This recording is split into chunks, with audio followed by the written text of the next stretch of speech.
Do you know that God did not create man to be idle?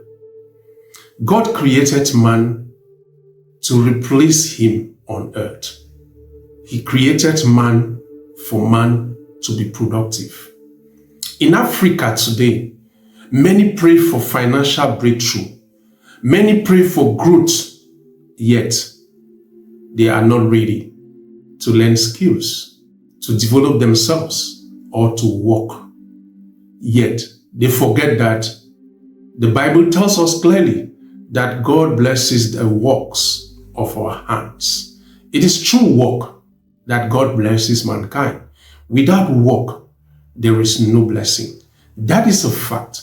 In today's session of our Bible empowerment, I'm going to be talking on 5 things for us to understand that God did not create man for idleness. And if you're someone that have made yourself idle, then this video is an opportunity for you to stand up and take a new leaf, because there is always an opportunity around you for you to work and be productive for yourself and for other people.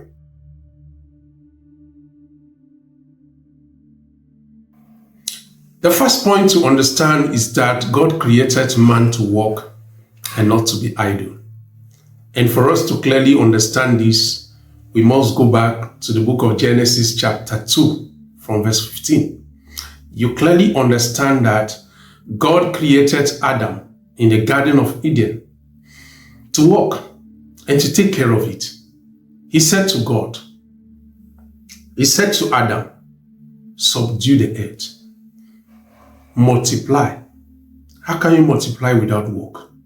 The very purpose of creation of human being was multiplication.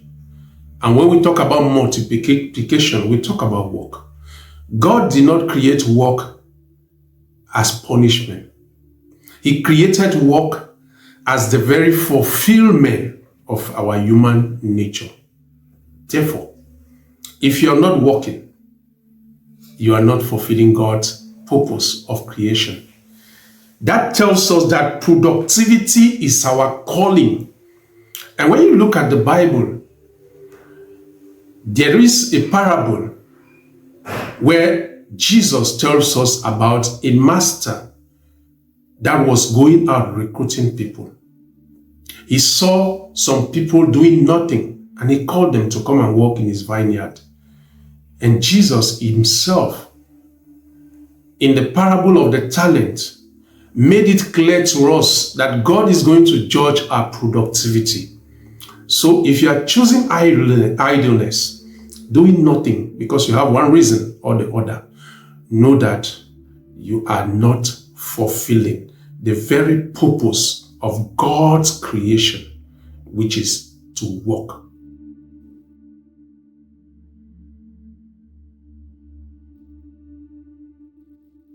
The second thing to understand is actually what inspires me so much. Yes, God has given every one of us gifts and talent.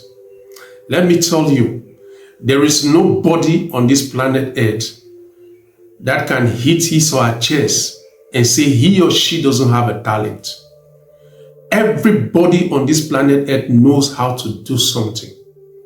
To cook, to wash dresses, to drive, things that are inborn, things that you have learned, whether you learned it in a formal institution or you learned it through somebody by maybe being a boy to that person. All that is still gift from God, because without God you can't learn all these things. But the question now is, how are you making use of the gift? Jesus said, freely you have received, freely you should give. That gift that God has given you, free.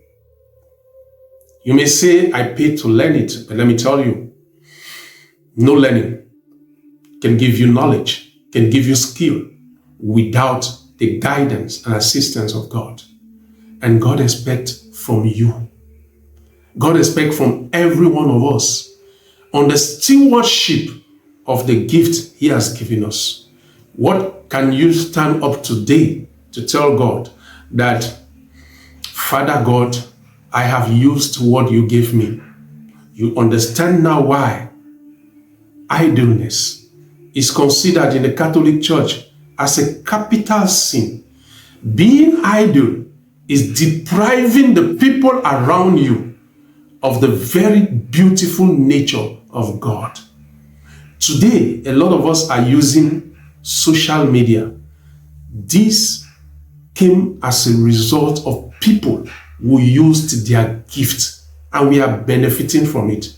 You have gift, you have a lot of talent, and you decide to keep it to yourself by saying, no, I cannot give one reason or the other. You don't understand that you're depriving the people. Imagine people who will be touched if you decide to use your gift. God has given each and every one of us a gift, and God wants us to use those gifts for the betterment of our own selves and those around us.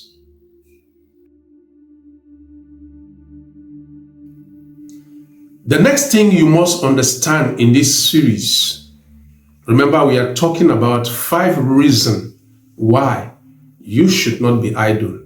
5 reasons why God did not create you to be without doing something for yourself and for the people around you.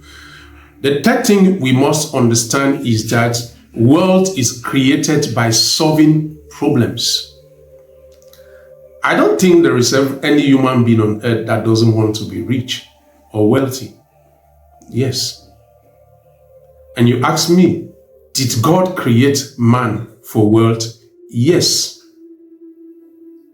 Because he himself said, by the labor of your hands you shall eat. And if you understand this, then you ask yourself, am I laboring?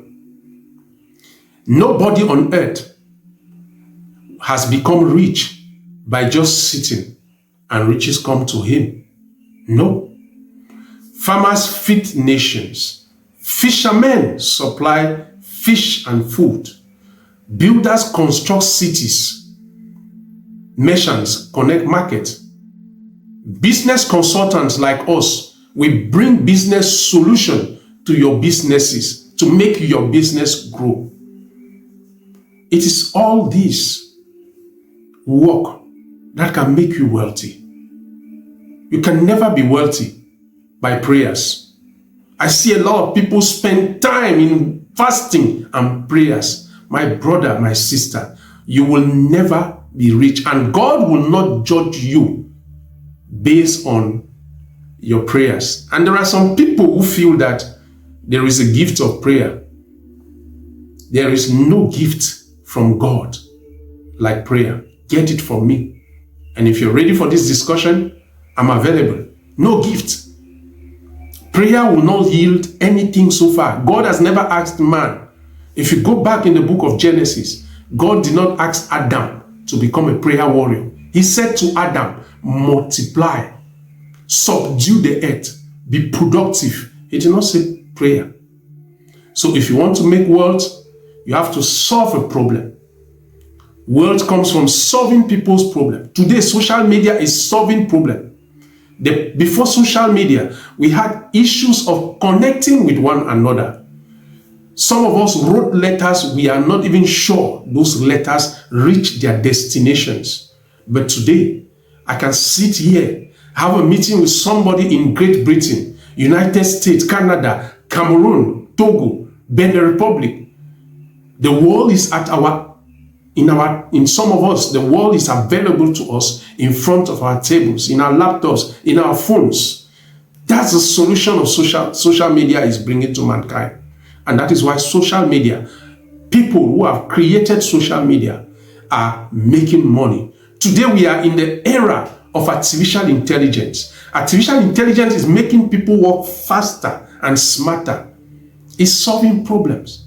Problems that in accounting, that you could take days to analyze. Today, you take 15 minutes to analyze a financial report, and you know what to do about that financial report.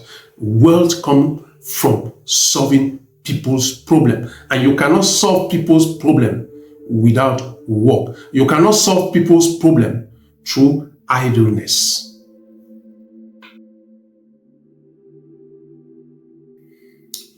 The fourth thing you need to understand is that the Bible, if you are a reader of Bible, like myself, you understand that it encourages work, not laziness. Remember Paul telling his Christians that let those who don't work, don't eat. Yes, the Bible in every aspect talks about hard work. And there is even a common saying that we say hard work pays. How will hard work pays in idleness? A lazy person watches for opportunities. He or she will have 1 million reasons not to embark. There are some people, and those people are around you, who are not ready for anything. They will tell you, I don't have a good phone, I don't have a good laptop, I don't have money, I don't have connections, I don't have all these reasons. Is because they are lazy. Because if you are not lazy, you can work to have a good phone. If you are not lazy, you can work to have connections. If you are not lazy, you can work to have money. My dear people, the purpose of this teaching is for you to understand that you have no reason to be unproductive. You have no reason to be without doing something. And now we move to the fifth point of our training today.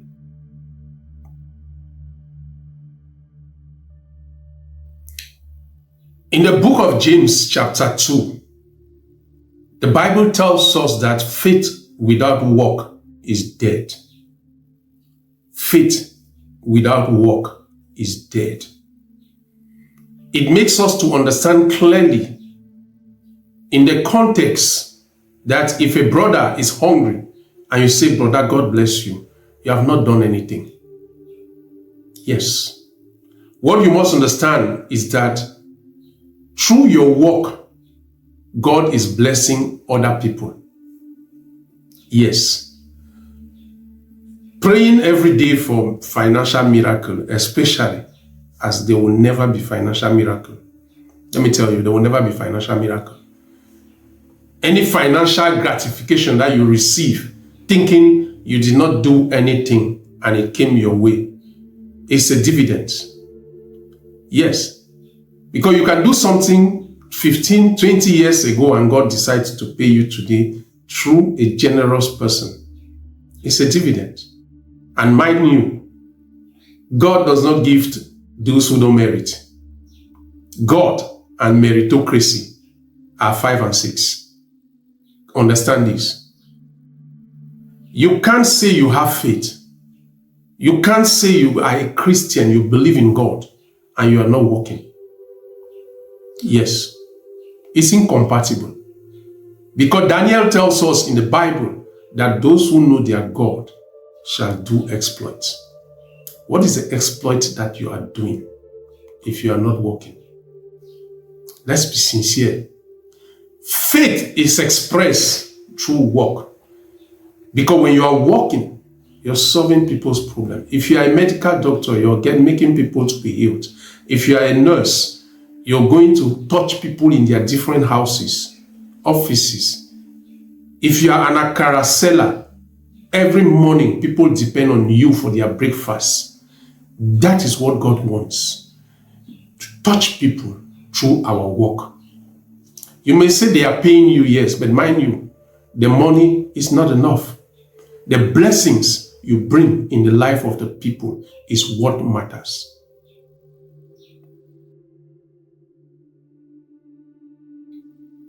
God's design has always been for people to be productive, responsible, and faithful stewards of their gift.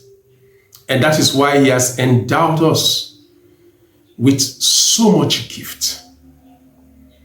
If you are able to work, create, build or serve, don't waste that opportunity. In fact, it pays to work. It pays to serve. Your skills, you watching me right now, your skills is somebody's solution. Somebody is dying around you because of your skills. Your business can create jobs. Imagine if there are 1,000 job seekers in your country and you create a business today that can recruit 2 people. We'll no more be talking of 1,000 job seekers. We'll be talking of 1,000 job seekers minus 2 because of you. Your ideas can transform your country. Social media, Facebook, etc. came from individuals. You are endowed with treasures that can only be exposed through work. Don't waste it. Don't make God feel He wasted all to create you. And always remember, in the book of Jeremiah, the Bible tells us that God created you for a purpose. Before I formed you in the womb, I knew you true and true. Thank you for being part of today's session, and we'll see you again next week for another one.